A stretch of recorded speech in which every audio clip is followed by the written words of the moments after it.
Guess we are live, right? Welcome, everyone. Good morning. Did we Hey, hit hey, the hey. intro right? I guess you did a good job, Versan.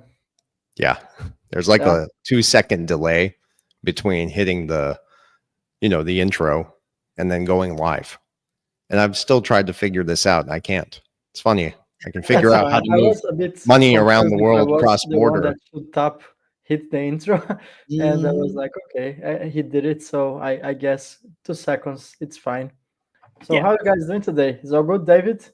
Awesome. Awesome. It is I think a big week for this whole ecosystem. And we got some stuff happening with the SEC on the 20th. I know they have these behind closed door meetings, but I think this one, when you look at the agenda, could be a really pivotal one for XRP, especially with the rhetoric that's coming out with, I think, Ueda, who is the acting chair, stuff like that. So who knows what's going to happen there. But otherwise, yeah, I'm doing fabulous. yeah, can't That's awesome. complain. I have a feeling that things are heating up, you know, and I think they are heating up for XRP and they're heating up for gold. And I have Mm-hmm. seen some of your recent titles, Persan. I think you came with some bold titles, which I loved, by the way. Yeah. And I remember looking at the gold chart when Trump got in the White House, and some people were saying that Trump would slow down the gold. And I think right now we see that gold keeps moving up despite the new administration. So I think gold is way bigger than Trump. I think gold is actually outside of what could the Trump's administration to interfere in the gold market. So I would like to hear your opinion on that. Maybe Versan can start, as he has been very vocal with the gold subject recently. Yeah. Well, thank you. A lot going on. I think one of the biggest developments we need to focus on is the statement from Trump's new Treasury Secretary, Scott Bessent. I believe that's how you pronounce his name. He said recently that we need a Bretton Woods realignment. And he did emphasize the critical role of gold.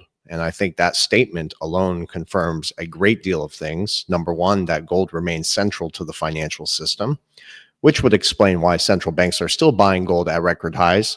And then we see the repatriation efforts are beginning to accelerate. So that's the first thing. The second thing is a new monetary framework is coming. We can confirm this. We already know this.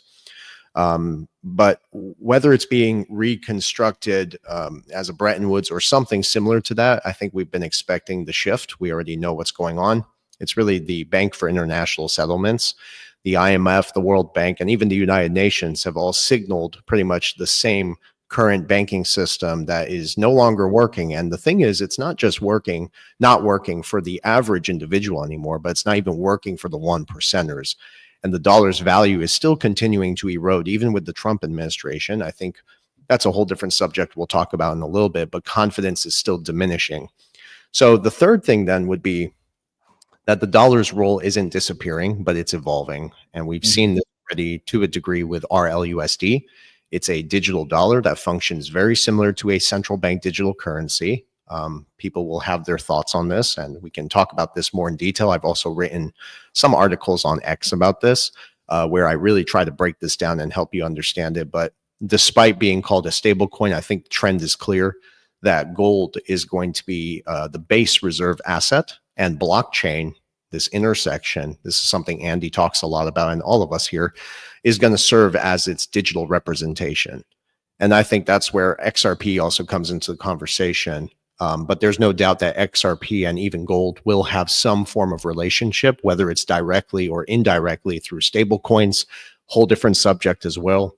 The World Gold Council has really hinted at this for years. I've covered this extensively on my channel 2 years ago, and it's obvious that the transition has been planned all along, but I think the current system is just being dragged out to further consolidate wealth, which explains why the wealth gap is continuing to widen. Even with Trump back in office, inflation is only going to intensify into 2025 because of the reckless spending from the Biden administration, which puts even more pressure on the dollar, again, reinforcing gold's role in what's coming. So we're early, we're not wrong, and I think this community has been so far ahead of the curve. It's incredible. And we've been anticipating these shifts for many years now before they even make headlines. So it is a reminder also that the real wealth lies in like tangible assets. And this is something I try my best to teach and emphasize upon our clients. It's not just digital currencies. I think it's gold, silver, physical commodities, resources. I'm investing in seeds now for the long term because of scarcity of food. So, I just want to reinforce the importance of gold. And that's something that we see now becoming a mainstream narrative again. Yeah, I would agree. I would agree. In fact, there's a big push right now for an audit of the U.S. Reserves in gold. I mean, you got Rand Paul really putting on the pressure to get Elon Musk, and not just him, but there's members sitting in the Congress and the Senate that are saying, "Hey, we need an audit of where is the U.S. in terms of its gold holdings and reserves." And so, I think that's going to be a big play. Now, I personally, I think the gold is there, but nobody has actually seen the vaults inside Fort Knox there hasn't been an audit since the 1970s. We're talking almost 50 years. And I do think the gold is there, but the thing is, who owns all the gold in there? That's another question. And this is where you could see a revaluation of the price of gold, and it could happen almost overnight. And if that was to take place, $5,000, even $10,000 an ounce may not be that far off, in terms of like what it could be valued against, the dollar, of course, fiat currencies and things like that, because we may very well not have what they say we have in total of what's there. And in terms of what is owned by the United States. Now, I think the report is 5,000 to 8,000 tons, I believe, is what the US says that they actually hold and own. And so, yeah, and there's a big push for having Doge go out there, Elon Musk, and for them to actually audit the gold reserves, which I think could really impact price big time. So, in terms of dollar denominated assets, yeah, I mean, the dollar is under a lot of pressure, as we all know. I think that although there is no retail CBDC, and of course, Trump issued his executive order, I think that that thing could turn around real fast, where they're going to peg things against a lot of these digital assets or a gold backed style digital asset, primarily because confidence in the system is going to wane, and big time. It already is. And you even had, I think, Jerome Powell coming out there talking about, because he was questioning Congress about global and 24/7, cross-border remittances, and how that, network could be facilitated. Well, I believe it's March 10th that we go live with a lot of, the ISO 222, messaging standard nations that are going to be in there. And it's that protocol. Well, there's only, a couple digital assets in there that actually speak that language right now that could handle the volume of what's coming. And I do believe we could more than likely see some level of a monetary instrument, whether it's going to be a sovereign monetary instrument or not. I don't know. I don't know if I don't think it'll be classified as a CBDC, but I do think that there will be a monetary instrument where you are going to see gold-backed digital assets that folks will be able to go into. RLUSD could certainly form a big part of that. And we already know in Dubai, they are tokenizing gold. So to me, I think it is a big piece of the puzzle of what the new economy is going to actually transition into. And like I say, you find out with an audit that the US is not where it said it was in terms of direct ownership, you're going to see a revaluation in the price of gold. And I think big time. Mm-hmm. Yeah. Can I make a comment real quick, Edo? Yeah. Yeah, please go ahead. I well- love to discuss this about Elon Musk. Yeah. Before I get into this, a comment on gold reevaluation. Number one, the gold reevaluation has always been in the arsenal. And I think that will come at an opportune moment when the central banks can't really fix the issues and solve them because of dollar liquidity, which is why a lot of this transition is even happening to begin with. The second thing is we've spoken to some wealth managers, and one of them is Clive Thompson. You guys might be familiar who watched the show. We did this interview with him like a year ago, my brother and I together, who I wish he was here. And Clive Thompson said on record that him and his buddies got together. And remember, bear in mind, these are Swiss wealth managers. He handled at least 2 billion in his lifetime of managing wealth. So these guys got together and they did some mathematics and put all the global debt, all the unbacked exposure, and just about everything that plagues this system. And they came up with a reevaluation for the gold price, and it was somewhere in about $87,000 an ounce. Wow. So that was very interesting, but I think we have to be mindful of just where this is all going again. Why would central banks be buying the gold? Why would the Bank for International Settlements reclassify physical gold as a tier 1 asset class back in 2017 and make no headlines about it while distracting people with Bitcoin? And a lot of people think Bitcoin is a digital gold, and that gives the opportune moment for central banks to continue to accumulate physical gold while people are distracted with digital gold. So that's something we need to be mindful as well. Physical assets, I think, are the real currency. They've always been. And of course, there's no doubt we're being bridged into a digital system. And that digital infrastructure is going to interestingly intersect with the commodities market. So that's the intersection you're referring to. And a reevaluation seems just. Yeah, I would agree.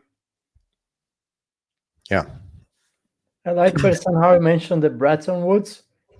And when we start to think what was born after the Bretton Woods, or in other words, which institutions were born. So it's the World Bank and the IMF, right? IMF and the World Bank, that's right. Which are two institutions that have mentioned multiple times distributed ledger technology and XRP precisely.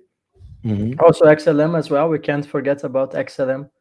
And I think it was the World Bank that described both of them as stable coins. So that's also something very interesting, because it's not coming from obsolete institution. It's coming from something that was born to be the central bank of the central banks. That's the role of the World Bank. Despite the fact that we are not at a gold standard anymore, we still have the World Bank playing a pivotal role on the world's economy. And what I think is very interesting is that, love what you said, Versan, about Bitcoin being the distraction, because I was having this reflection and I saw a tweet a couple of hours earlier. How many times did, let's say, Brett Gardenhouse or Monica Long or any one of the top tier 1 Ripple executives try to convince anyone to actually buy XRP? Have you ever heard them telling anyone to get on XRP? And it's very interesting how Michael Saylor, for example, is actually praying for people to actually get on Bitcoin and telling them to get rid of your house, sell your house to buy Bitcoin, very near to the top, right? On the all-time high levels. And you can see the same propaganda playing out 5 years ago, when actually was an interesting moment to buy digital assets such as Bitcoin. So when there was the right time to buy Bitcoin, there was a massive campaign against Bitcoin from mainstream media, which would often label it as a scam. I remember myself when I first bought BTC, I sold my car. I was a teenager and I got so much criticism of my family members, which, by the way, are very conservative on this subject, and they used to listen to mainstream media. And what was mainstream media telling them? Well, that Bitcoin is a scam. That was the right moment to buy Bitcoin, right? Right now we are near the top. We are near the all-time highs, and there's this massive propaganda pro-Bitcoin. And in the same time, nobody's telling anyone to get on XRP. Actually, they are very careful on the words they choose when talking about the digital asset XRP. And I would argue that sometimes they're even creating some sort of scenarios where there's confusion if Ripple is going to embrace XRP. Meanwhile, every single product of Ripple enable XRP capabilities. Basically, they leverage in the digital XRP, and sometimes they're not even talking a lot about XRP. So I start to wonder, what's the interest to the masses, right? I think that comes down. I think we are living through the pivot and cloud strategy on this moment on time. And what I see that people, and I did a video about this yesterday, people are being forced to sell their digital assets because if we look 50 years ago, that would be the equivalent of people selling their gold for paper money, which dollars Mhm. printed out of thin air.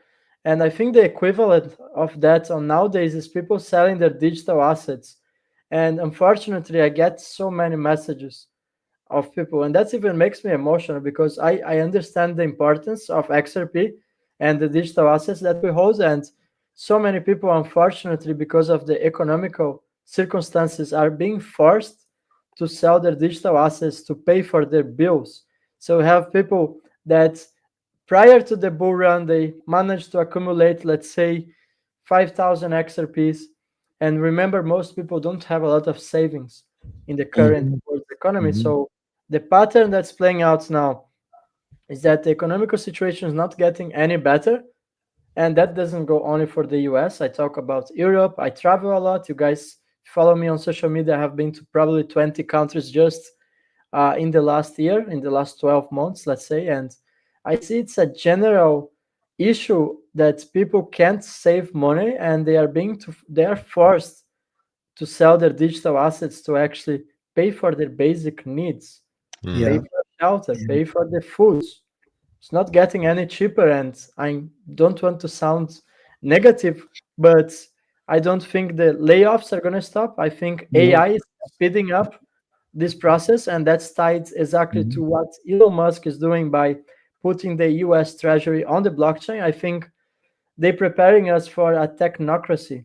So they're creating a crisis, an Mhm. orchestrated crisis, where the solution is going to be creating a welfare state where people are dependent on the Mhm. government and it's going to come with a universal income. And of course, when you look this at the first hand, you say that's nice. It's going to put the US Treasury on the blockchain. That's going to bring transparency to transactions, and we're going to be able to track public spending.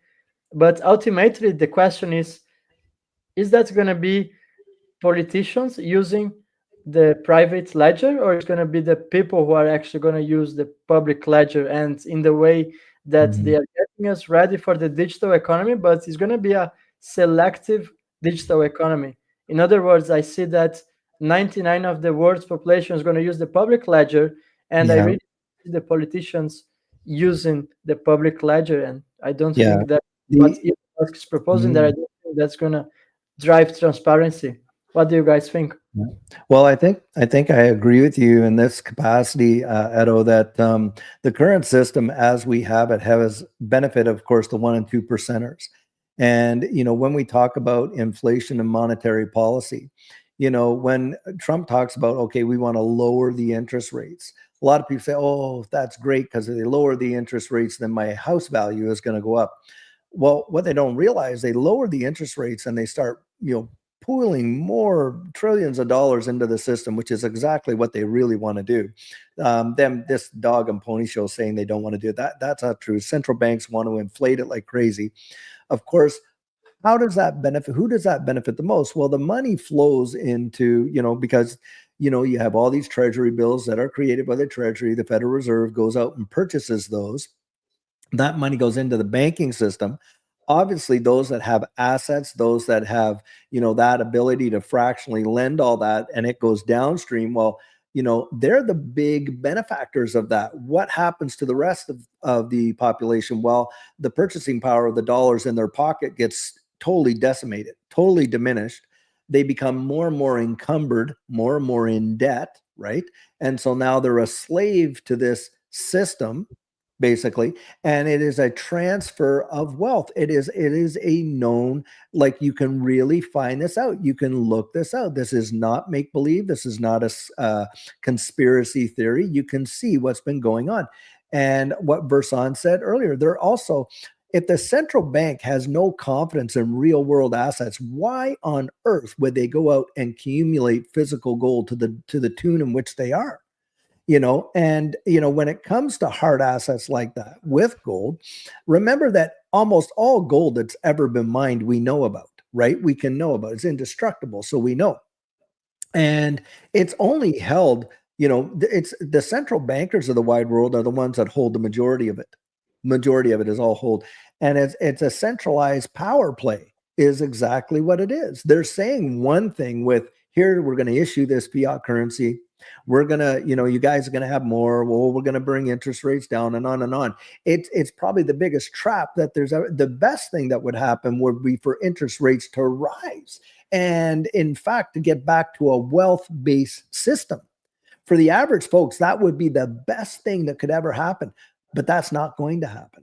We're being transitioned into a even deeper level of a debt-based system where every monetary instrument can be tracked right down to the very last division of what that is. And I do believe that, when we see something like this totally play out in the long term, the majority of people that are right now, their assets are being diminished. They're going into more debt. You're right. They're having to sell what they have just to maintain a basic lifestyle. And you can see that around the wide world, that majority of those people are not going to be able to get out from underneath what's coming. They just are not. And, they're being dissuaded from literally getting into this digital asset space. I mean, it has been going on and on and on, all the FUD that they could possibly throw out there. Meanwhile, you got people like Larry Fink coming out and saying, hey, this digital asset space could literally be, a flight to safety like gold and silver have. And now imagine coupling both with a gold-backed monetary system, maybe managed through either the IMF or the BIS or something like that, and an ESDR, if you will, special drawing right or whatever, that would be the kind of last form of real money is what that will be. And I think that most people are just not aware of how these kind of policies will impact their the way we live, going forward. So for sure, I absolutely believe 100% that we are going to see a two-tiered system. There will be a public ledger that, the majority of the wide world is going to transact in, and there will be a private ledger. Now, what's really wild about that, you go back to some of these things that came out early on, like Kendra Hill, if you know who I'm talking about, and some of the things that she had put out there, where XRP would be literally looked like digital gold, and XLM will be a type of monetary system for the masses. And it could end up being like that. We could literally see the fulfillment of that. Wouldn't that be wild? Yeah. I mean, a lot to unpack in what you both said. And first of all, Edo, I just realized you're wearing sunglasses. You look good, man. You look like Scott Storch. Do you know who that is? A musician. No, because I have the lights, and these lights, they are really cooking my eyes. So I really took this decision to get the anti-blue lights. You need to get the soft light, softer lights. Anyways, yeah. So, a lot to unpack in what you both said. God, I could go on for hours just touching on what you said, but I'm going to give you guys a fun fact. You did mention something about Bitcoin. That's a whole rabbit hole. I don't think we'll have time to discuss it this time, but we have covered it extensively over the years. So a fun fact, and I tweeted this once, but I think if XRP is the plumbing to the new financial system, then if Bitcoin were ever to reach its full potential, and these are the figures, 250,000, a million, I think it's going to rely for it to reach that kind of price. It's going to need liquidity. It's going to need interoperability and even the cross-border functionality that the XRP ledger provides. And I think that's some of the stuff you saw on X recently of Chris Larson doing some transactions with Bitcoin on the XRP ledger. So basically, without the XRP and all that it provides, it remains kind of incomplete, the ecosystem. So that's just a fun fact. As far as central bank digital currencies, you touched up on some stuff, David. We are seeing delinquencies at all-time highs, borrowing at all-time highs, defaults all-time highs, and this is happening at the institutional level as well. So that obviously trickles down and affects the consumer on a daily basis. When people try to argue about central bank digital currencies, despite what Donald Trump says, right, or any politician, I think CBDCs are inevitable because I think most people are broke. They are drowning in debt, and they are trapped in the largest wealth gap that we've ever seen in history. So I don't really pay attention to what politicians are saying. Politicians are known for being nefarious, right? I focus more on what the banks are doing and actually putting out in motion, right? If you look closely at what the Bank for International Settlements is doing, their innovation hub, you check that out. You could subscribe to it. They're pushing this globally still, including in the BRICS nations too. Something else to touch on is Michael Saylor. Michael Saylor is a very interesting character. And if you're going to be listening to somebody, I think it's important to do research on who you're listening to. You guys can research me for all I care, right? Look at my past and my track record. But if you look at Michael Saylor and what he's been saying, Michael Saylor, number one, in the dot-com bubble, he lost pretty big. Are you aware of that? He lost because he made the wrong bet. At the same He time, lost he was, billions. I think yeah, he's trying billions. to break the record. Possibly. But if anyone's going to tell you to go mortgage your home for a digital asset where you don't even know where it originated from, why would you follow that kind of financial advice? I think even in today's world, today's traditional financial advisors, and I have friends who are financial advisors, they are having to relearn everything that they were taught because the old rules are out of, it's out of the game. That's it. These technologies and some of the things we talk about here and where this is all going, it's rewriting the rules of wealth creation and wealth generation. And what's interesting too, to touch on some things you said, David, is that the economic conditions to which we've been inflicted upon, and I say the word inflicted very carefully because if you pay attention to the macro and the micro, you realize that all this has been done in a very methodically and nefarious way. It's been planned out, right? All these economic conditions that have inflicted us upon us to push us into this digital system by creating the sensation of FOMO, fear of missing out, and even fear of uncertainty and doubt associated with traditional markets. So we're being bridged into this, but we're also being pushed into it, whether people acknowledge that or not. So it's very interesting. So just a lot to go into what you guys said over there. And again, I can go for hours on this stuff, but let's talk about this Elon Musk thing. I'll make it very brief. I'll try. I think it's very interesting because Elon Musk recently was in the Oval Office with Donald Trump. And if you look at Donald Trump's background, what's very interesting, he's a bankruptcy expert. This raises major questions, I think, because the U.S. corporation is already bankrupt. It's insolvent. We all can confirm this to a degree. And Trump's role, I don't think, is about getting back into office really just to kind of like free people from things. And that's a whole different rabbit hole I don't want to get into right now, but I think he's here to break the wheel and to re-engineer the economy from the ground up. And that is a process that's going to come with a lot of pain for the majority of people, to touch on what Edo was talking about.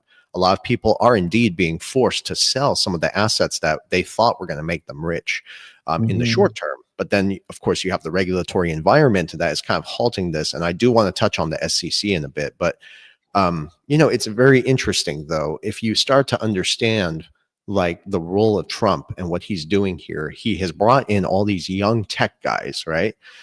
It's not an accident of his cabinet picks, right? The financial power, I think, is shifting into new hands. We're seeing, the greatest wealth transfer, but I think that's why Trump is surrounding himself with all these young tech innovators and financial minds, people who understand the monetary system. Elon Musk, for instance, who originally helped create PayPal. He's one of those figures. At the same time, Trump's new Secretary of the Treasury, he worked for, he had deep ties with Goldman Sachs, and one of the most notorious financial institutions in American history. And here's the blunt truth. I think while many people are focusing, for instance, on George Soros and some of the other things that are happening, it's really the Rockefeller Foundation who's behind a lot of this stuff until this very day. They have massive influence over global finance, even Goldman Sachs, which is interesting. The team that Trump is assembling isn't just here to clean up the system. They're here to usher in this new one. So now this ties us into Musk's statements on blockchain and federal spending. He made a statement saying that we need to put all U.S. federal spending on the blockchain. That's a very big statement. And we have to really understand the implications of what this means, right? Whether he directly mentions XRP or not, doesn't matter. I don't need headlines, and neither do you guys, to confirm what we've researched for many years, what we already know. But what they're referring to is, they're referring to streamlining payments on the XRP ledger. That's why the central banks are using Ripple's technology at the highest levels of finance. It's because the XRP ledger operates very similar to digital gold for settlement. And that's what David Schwartz even said once. And that's why the Basel III requirements require central banks to hold adequate gold reserves, which aligns with the need for a reserve asset like XRP. So with Musk now pushing for blockchain-based government spending, he's indirectly confirming what we've been talking about at the highest levels of finances that are moving towards transparency. And I think that's how they're going to sell it. But it's not speculation. It's unfolding in real time.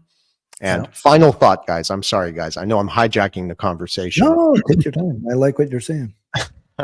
But it ties us then into the SEC and the regulatory shifts, because if you look at Trump's SEC chair appointee, he's another key piece to the puzzle with this shift, because the SEC lawsuit against Ripple, I think, is going to be likely resolved this year at a time of their choosing, but it's going to happen when regulations are kind of in place. And I believe 2025 is the year where this lawsuit may conclude because of the regulatory alignments with the institutions. So that is going to bring the legitimacy of the technology along with the clear classification of what XRP really is. And that's when institutional money will flood in. So a lot goes into that. And even I had some statements on HBAR, but I'll give you guys a chance to speak and I'll jump back onto that. Well, I like what you had to say about at the end when you're talking about, when we will see, a conclusion to the case, because I think right now we are absolutely seeing step forward for that, infrastructure to be in place, the regulatory clarity piece, with the executive order giving 180 days to come back with all these recommendations. Well, they're already like hitting the ground running in a big way with their advisory councils and all this. We know that we're going to see some sort of stablecoin legislation for certain getting, approval this year, probably within the next few months. My guess is we're going to see legislation in FIT 21 for the classification of these various assets. Recently, we saw some acknowledgments of these XRP ETFs that have gone out. Now there's 15 of them. I think Grayscales and 21 shares have been at least acknowledged at this point. In the one for 21 shares, the SEC is acquiescing to the fact that XRP should be deemed a commodity. That right there, I think, says volumes. I genuinely do believe that, they will transition this entire space, into a type of scenario for which they can literally, I'm going to throw it out there, they will be able to control and guide it the way in which they want. ETFs allow them to do that in a massive, massive way.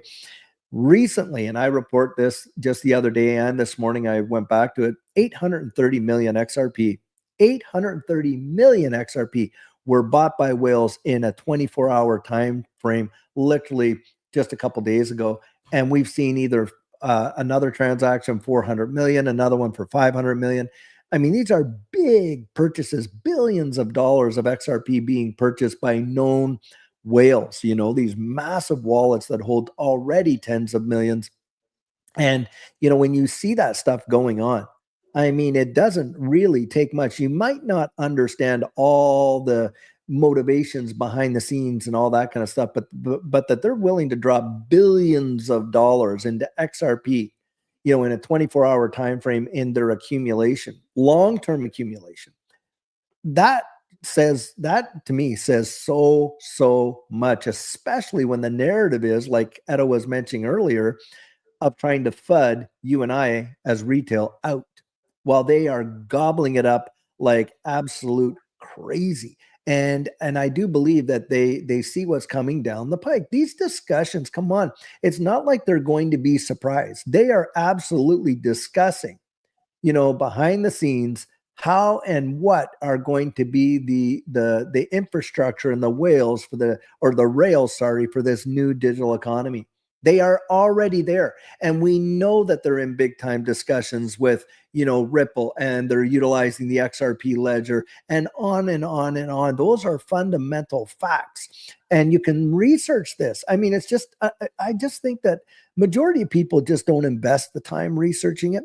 They just don't invest the time that they need to truly get to a point where they genuinely understand. Because once you do, like you guys have, like we have, and you go back and you start seeing, you can definitely see a methodical plan, like you said there, Versan, of how it is happening. It's literally, you're almost watching. It's like one rail being laid on top of another rail. You're heading towards a destination. And I do believe the destination is a monetary reset that is going to transition the whole world, not just the US, not just BRICS, but the entire global infrastructure is being literally positioned to, as they say, it won't be to us, it may feel like a flip of a switch. It is not. They have been doing this for years, and it's just getting closer and closer to it. And the thing to pay close attention to is listen to their language. The same folks that were out there, Donald Trump included, right? Not that long ago, talking about how, oh my gosh, never, oh, Bitcoin, digital asset, and here they are now. They're embracing it with, glee, practically. Yeah. No. There is a big shift, a big shift coming in. I think that if we are able to, hold on there and, kind of like put yourself in that position and think more long-term. And this is another thing I think is a big distraction. They get people focused on just the little itty bitty movements. Look, are you buying XRP now, $2-3, because, you plan on selling it when it hits like $10-20? I mean, come on. If you are, then yeah, that might seem like a fairly big return. But if you look at long-term where it's going to be down the road and how it is transitioning this entire global economy, you're being short-sighted. You're being short-sighted. That's 100%. At least my opinion. I don't know, Edo, what do you think? Totally agree. That's why I touch everything else but XRP. That's why I'm pointing out so much for people taking profits on XRP, which is nothing wrong by take some profits here and there, but people are actually being forced to sell a majority of their bags, and I think that's a very sad situation.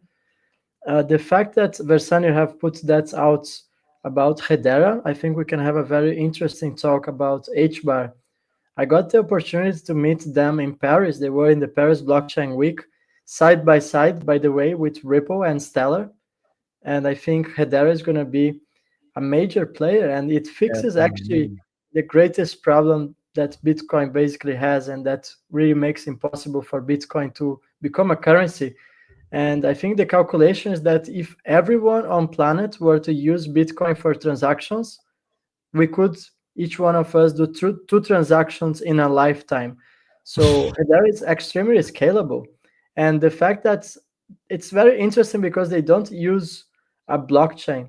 Hedera utilizes a hash graph, which is actually a gossip mechanism which nodes communicate with each other. It's literally a gossip. They transmit information. And that makes Hedera extremely scalable. But the most interesting part, and I think you can show that on the screen about Hedera, is the governing council. Have you guys had a look on the governing council of Hedera? Yeah, for sure. Some of the biggest names Google, in fintech. Well, also Brian Brooks. How validators work on the XRP ledger. You have the entities who are taking decisions in a decentralized way. And you have some very interesting players there. You have Google, Boeing. I think you have major banks involved.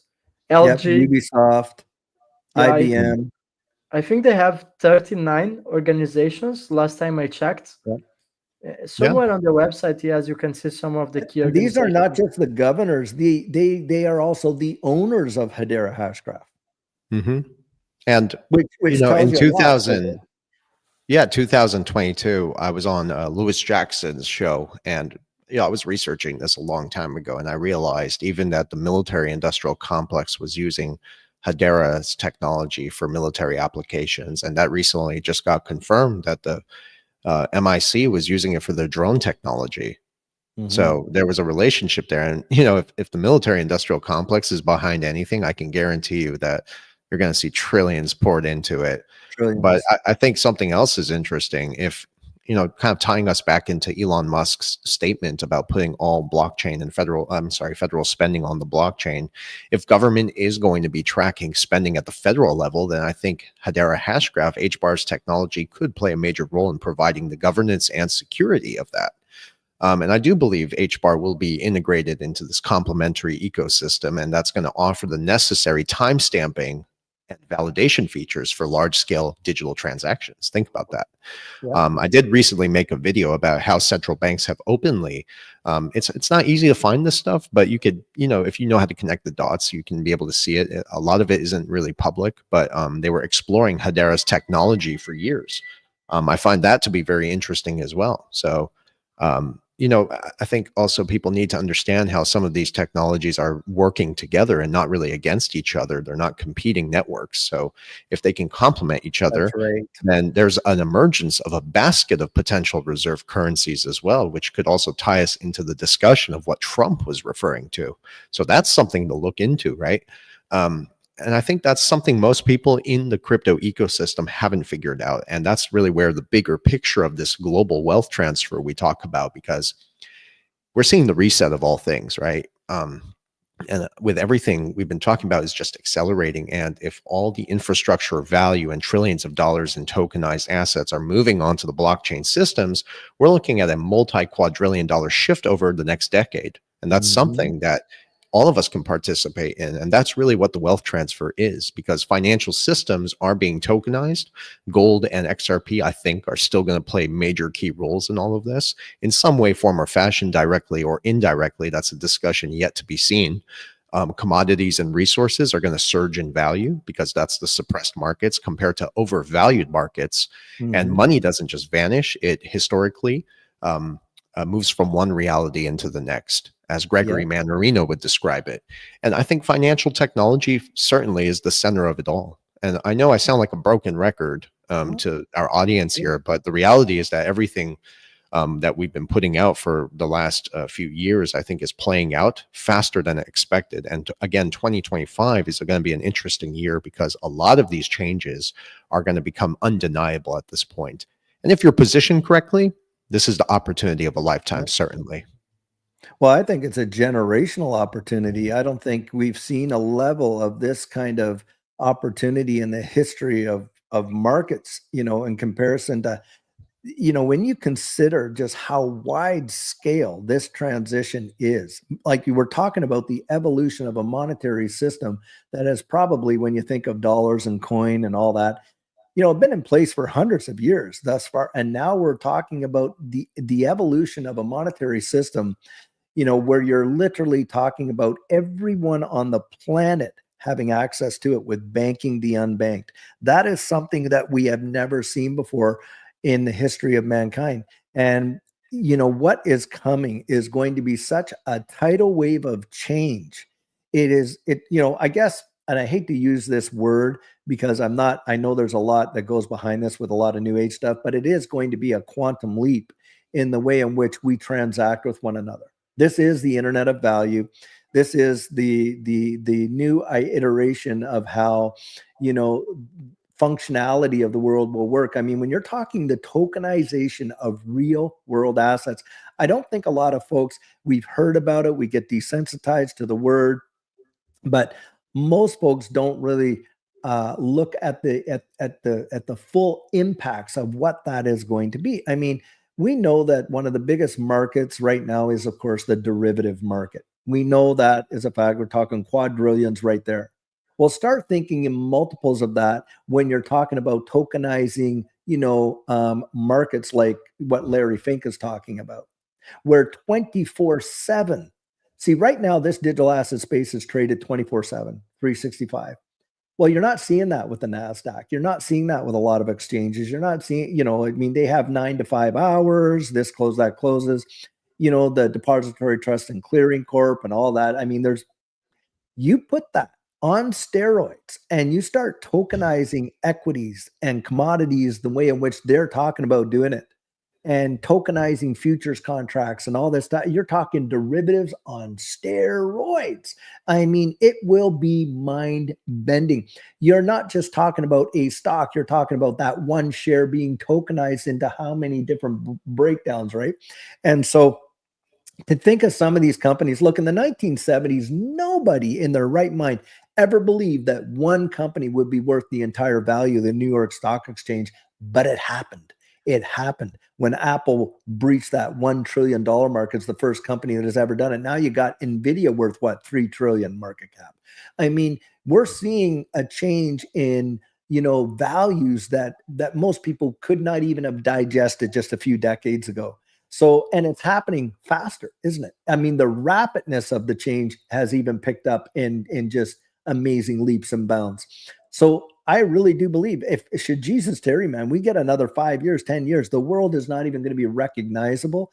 And I do believe this space is going to mint the world's first trillionaires, to be sure, where you get individuals that could be potentially worth $1 trillion or more, which is mind bending to think about. But that also coincides with the devaluation of those monetary instruments to get there.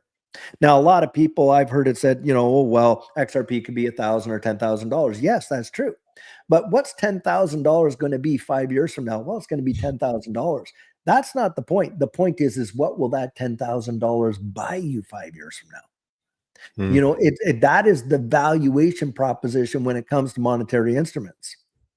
And this is where, like you say, Verson, Edo as well, is that hard, real world assets like gold, like real estate, like various things where there's a finite amount and it's tangible is going to be, I think, crazy valuations for that, because it's going to be a supply and demand proposition. Because why? The amount of people that are being onboarded into this new digital economy is going to stagger the mind. Do you realize there are billions of people who are unbanked right now around the world? Billions. So in terms of percent, like what, 25, 35% of the world's population or more is not banked. Now you're going to bring them all in, and look at how this translates with the whole idea of making everywhere on earth accessible to high-speed data transfers like Starlink, other mechanisms like that. Don't kid yourself. This document. Yeah, it's well documented. This is a fact. This is where we're going. And it will probably, in my mind, it will represent the greatest wealth transfer that the world has ever seen. I do want to pull up this document just for people to have a visual. I'll be right back. That's okay. Yeah.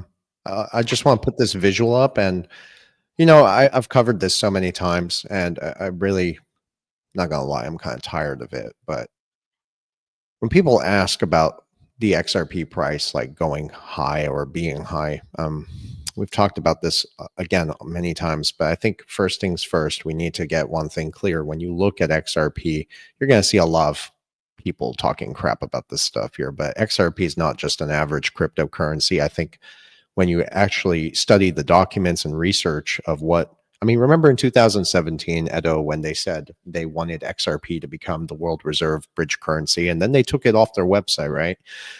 Vendel and I, we were able to kind of catch that, and we started researching this stuff very closely, but we realized that XRP is not, again, the average crypto. It's the plumbing for the new financial system that's being built to replace the crumbling infrastructure of the old system. It's not hyperbole. XRP was really designed with a specific purpose to facilitate an infinite, and I use that word carefully as well, scalability, and solve a multi-trillion-dollar problem. Its intended use case was never aimed for retail investors, and many people will disagree with me on that, but that's fine. I think XRP was really built for institutions. Maybe it was really designed to redistribute the wealth back to the people, but that's a whole different discussion. But at this point and where we are today, it was really designed for institutions, for those who actually manage the flow of capital across the world. So to understand the value, I think you have to think beyond the typical investor mindset and actually see XRP for what it really is. Again, the backbone of a tokenized global economy. And when you try to consider the traditional financial system that we have today, which is riddled with insolvencies, deficits, overwhelming debt, the derivatives market alone is a ticking time bomb. Said this many times, but with trillions of dollars of unbacked exposure, and you add that to the commodities market, the outdated settlement systems, the central banks grappling with monetary inefficiencies, and all these delinquencies as well, what we need is a bridge, right? A solution that is going to link the failing systems to the modern, interoperable, and efficient approach. And that's where XRP comes in. So then you look at Ripple. They've been quietly building the global rails for the transformation through RippleNet, an interconnected system that allows these institutions to transact amongst each other seamlessly. That's where XRP comes into the equation, because RippleNet enables institutions to use XRP to power the liquidity and settlement capabilities of the network. So its role extends far beyond payments. It's about interoperability of financial ecosystems.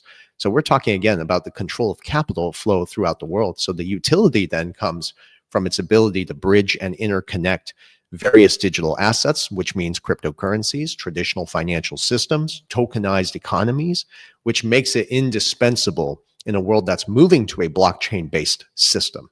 Does that make sense to the audience? I hope it does, because again, we've been studying this for years, and this is where the value of XRP lies. It's in its network. Again, Ripple continues to expand on a daily basis. Partnerships, banks, governments, financial institutions, which again underscore the importance of the digital asset in the transformation. So as partnerships mature, as regulatory clarity emerges, I think that's when XRP's price is going to naturally reflect the demand it was intended to meet to begin with, right? So with a finite supply of 100 billion tokens burned with every transaction, that ensures that its usage grows. So does the value to meet the institutional scale demand. Does that make sense? So I can go on and on explaining this stuff, but I think not only XRP was finite, designed to but be. it's also deflationary. That makes Ultimately very interesting. Unlike Bitcoin, for example, which happens to be inflationary. You guys know that in 2013 there was a bug in Bitcoin that created billions of Bitcoins out of thin air. We never had the same thing on XRP, for example. And I think one thing that is very overlooked is the interledger protocol. And you say it's one key word, Versan, which is interoperability. And we're going to have many systems. And that's why I don't fall for the narratives. And just, I think, 1 week ago when I was in Dubai, there was this huge drama where some X account from Stellar, which doesn't really belong to Stellar Foundation, but someone made a comment and started a war between Ripple and actually between XRP and XLM. Have you guys seen that? That was, for me, the confirmation that most people don't fully understand that we are migrating to a financial system, a multidimensional financial system where blockchains are going to communicate with each other. And I don't really like this discussion of whether should you hold only XRP or XLM. I think both are going to play a very important role. And I saw that a lot of XRP holders were selling their XLM because of this confusion that took place on X. So I think that only shows us that most investors are not ready for what's coming. And I have said this multiple times, bank them banked is the Stellar's motto. And XRP's one was to become a world reserve currency. And I like to see how Ripple has carefully chosen these words. And it's not something that they wanted on the sidelines. It was the main role of XRP. That's why they originally designed XRP. And we see that the World Bank, we see that the IMF are following the script, even though most people are not really paying attention. I, by the way, downloaded the videos where Brad Garlinghouse comes out and say, we created XRP primarily to become a world reserve currency. We also have screenshots from the official Ripple's website. Meanwhile, Stellar has always been here to actually bank the unbanked. And from my understanding, and I say this multiple times, they created Ripple and Stellar to bypass the competition laws, because you couldn't have one single company or one single blockchain that would be capable to capture all of the market segments. And that's why we have the Hederas, that's why we have the Stellars, we have the Ripples, and so on. Yeah, you're right. You're right. I make actually, David, would you like to go first? And I want to make a statement on the XRP and XLM differences and complementary ecosystem that they actually have. No, I would really like to hear what you're going to say here, because more than likely I might end up saying something. I want you to, because it's about the audience here. We have been in this space, all of us, a long time. And I think that for the majority, we, for us here right now, we understand where this is going because we spent so much time really involved in it, like neck deep. But please, for the audience sake, go through with what we're going to say here. Yeah. Well, first of all, I have a document. I send this to all my clients that book sessions with us, and they are more confident than ever in their investments and what we teach. This is a document called the IMF Trust Bridges. You can all download this for free on Google. Go look for it. IMF Trust Bridges. It was from 2022, I believe. And if you read this document thoroughly and immerse yourself in it, and also try to interpret the language that they use to make things sound more complicated than they really are, you realize that there is that two-tier banking system they talk about, where they describe something as central bank money and private money. Today, private money would be more like P2P, microtransactions. That's XLM. And that's the only technology they describe in that document. All right. For central bank money, again, liquidity, plumbing, central bank money akin to physical gold reserves, hence the Basel III regulations.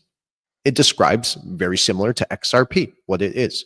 So I think the ongoing debate whether XRP or XLM is superior technology, those are the individuals who are certainly missing the bigger picture of what this transition is all about. In the reality, they actually serve distinct purposes, while their technology is very similar in many different ways.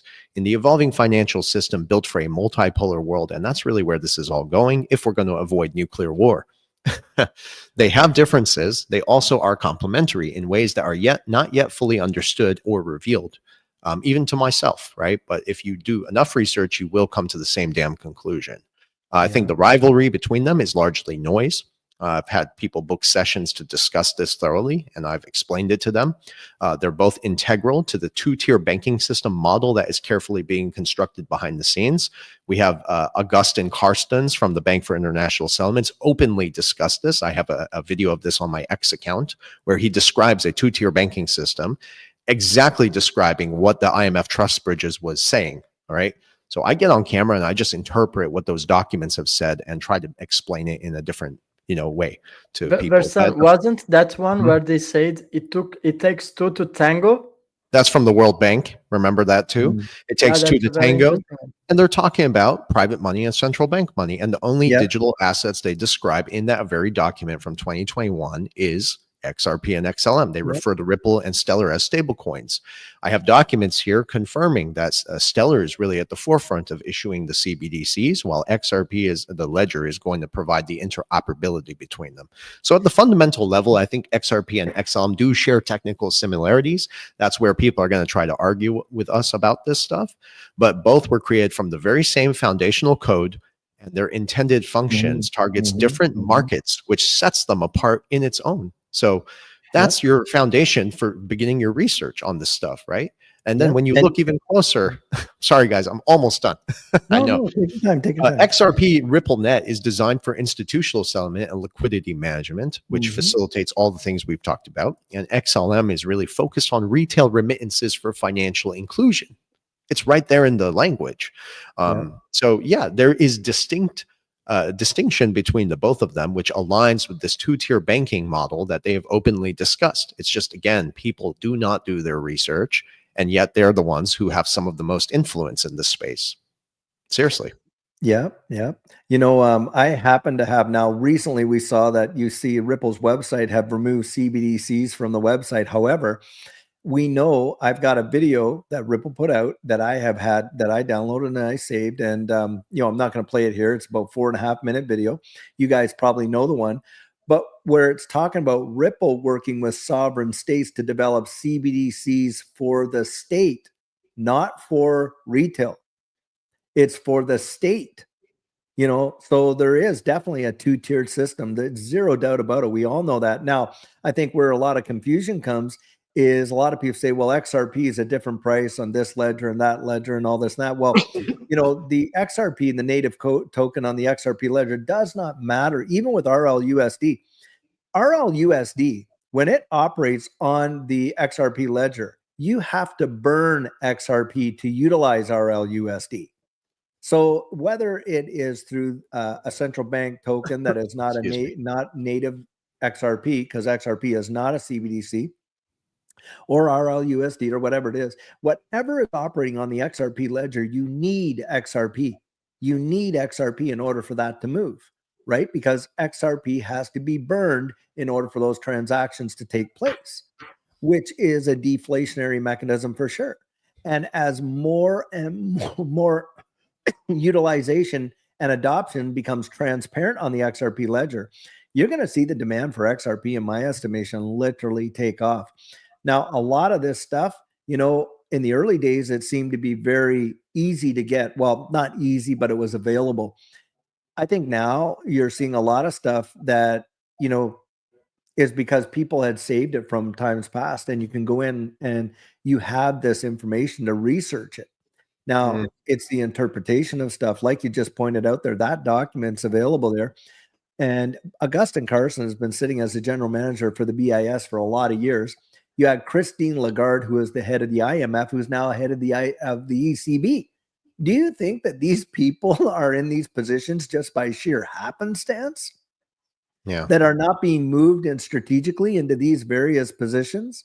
Come on. They are literally following a narrative and an agenda, but most people are being kept in the absolute dark. They're completely. It's clear. It's clear, David. Yeah. I'm sorry to interrupt you, but it's very clear at this point that there are going to be winners and losers as this new system evolves, because you could just read some of the comments sometimes, and those are the ones who are, I think, so emotionally attached to volatility in the markets, not understanding that these markets have been manipulated and even suppressed to the highest degree. So, I personally detach my emotion from these investments, and I had to learn that over the years. When I first started, I remember I was watching this stuff when the lawsuit came. First of all, I was confirmed right there and then that this technology had a real use case. That's number one. Okay, SEC is an aggregate for Wall Street to circumvent anything that could disrupt the machine. It effectively killed the freaking banking system, and they could not allow that. Stanford University professor in 2021 talked about the Ripple lawsuit, saying that this effectively killed the banking system, and they had to build around it to create a situation where they could make money out of it, profitable. And that's when they're going to evolve this stuff. So like I said, at a time of their choosing, but that alone gave me the confirmation I needed to do deeper research into this stuff. My point, though, is that all these years, we had to wait 5 years for real price action in XRP, and I still don't give a shit. I'm not focused on this stuff. What I'm more focused on, guys, is becoming relevant to society as more of the layoffs begin to accelerate. That is coming still. So I think people who are invested in this stuff and who understand it, those are the people who say, know what you hold, right?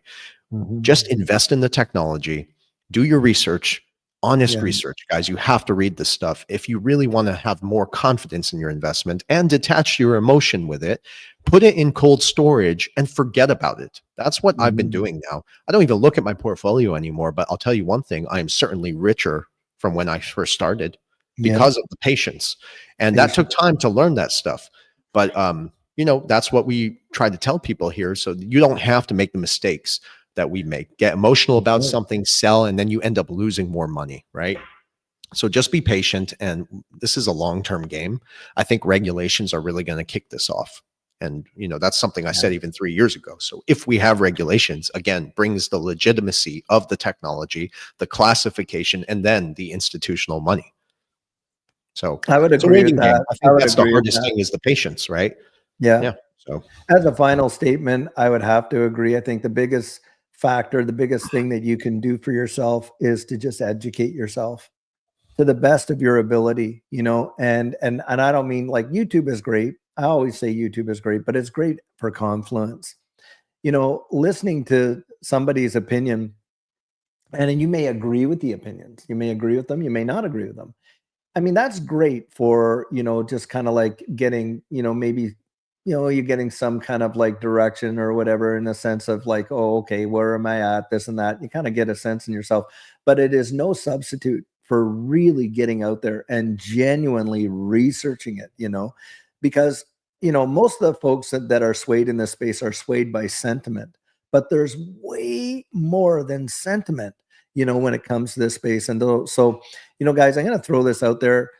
All of us in this space right here, we try to make ourselves available to assist people in becoming more aware, more educated. I know that Versan, goes out there. He has a coaching program. Edo, I believe, meets with clients. I meet with clients.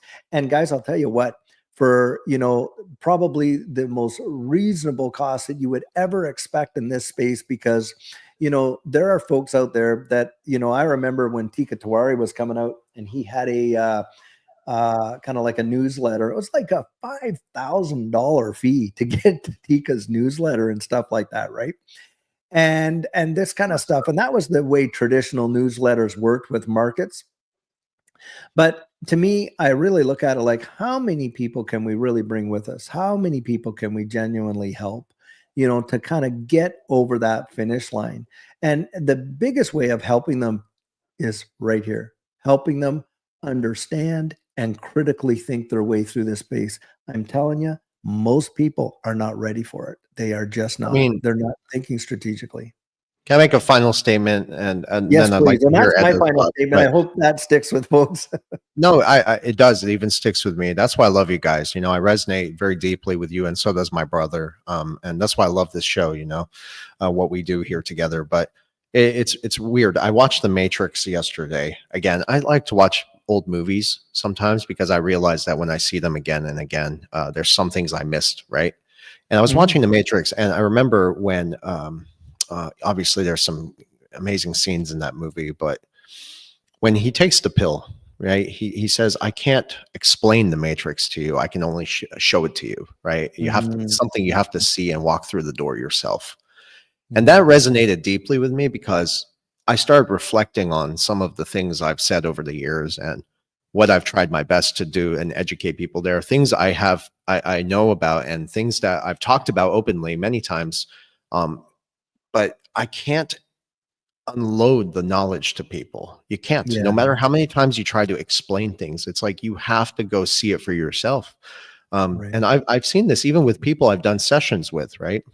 Markets started to move after me really taking the time to explain this stuff. And I get like 5-6 emails for Son, what's going on?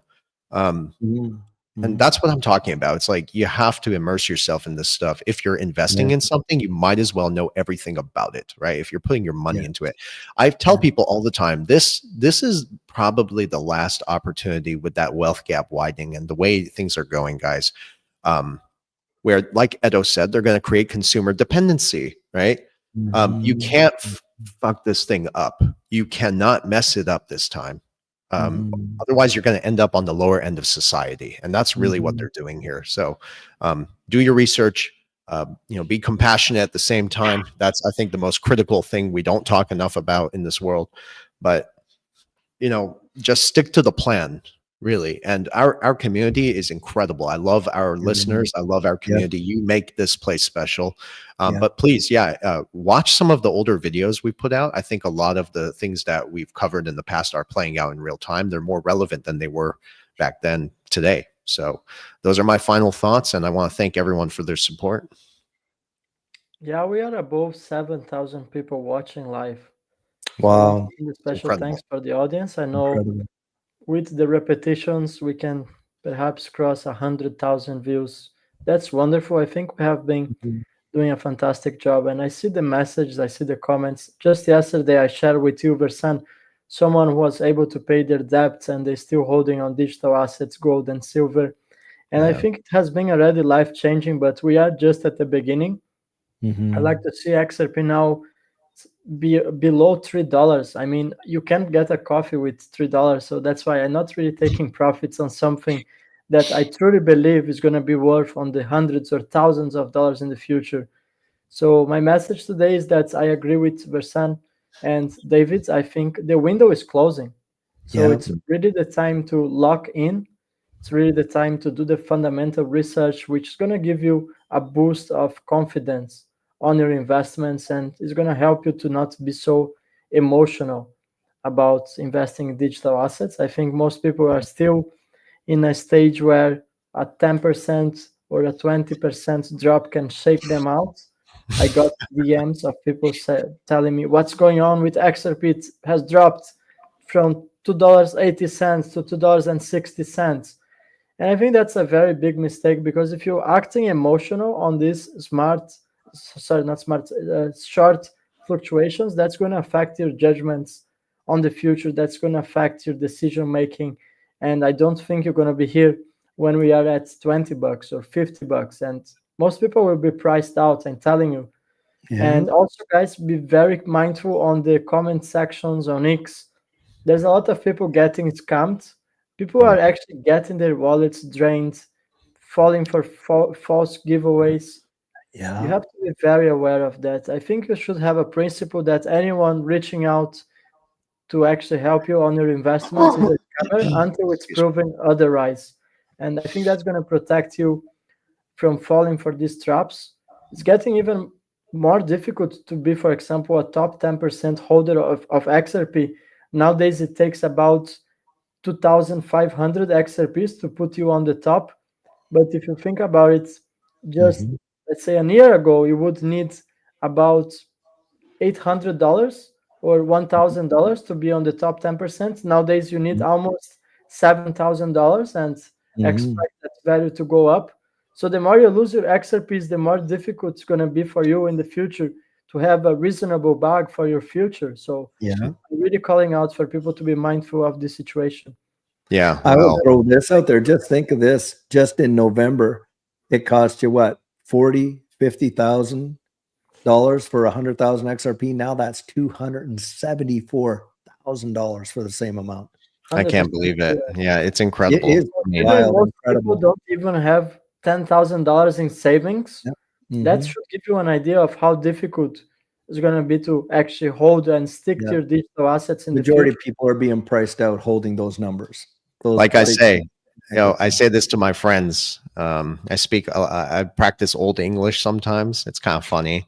I say, who hath no XRP shall weep in the streets, whilst we feast in the moonlight halls. Yeah, right. Yeah. No, sorry. That sounds very, very cool. Very cool. Hey, well, you know. Yeah. No, that's awesome. It's true. I really appreciate you guys. You're great, and this community is fabulous. I just pray that, and I wish for everybody to just see, their dreams happen. One thing I'd say, look, a lot of people get talked out of their dreams. Don't let someone talk you out of your dreams because they've given up on theirs. I would say that right there. Well, that's why they call it dream. You got to be asleep to believe it. Well, maybe. I'm just kidding. All right, guys. Well, thank you for all your support. We did hit over 7,000. It's been freaking incredible. Next week, I hope we can do this again. I know we've all been busy, but I'd love my brother to be here with us. Yes, absolutely. Yeah, we miss Mandel. Let's see if we can get him next week. Okay, guys. Well, thanks for everything and take care. All right. Stick to the plan. Everything's going to be okay. And just be mindful of everything going on. All right. Thank you. Take care.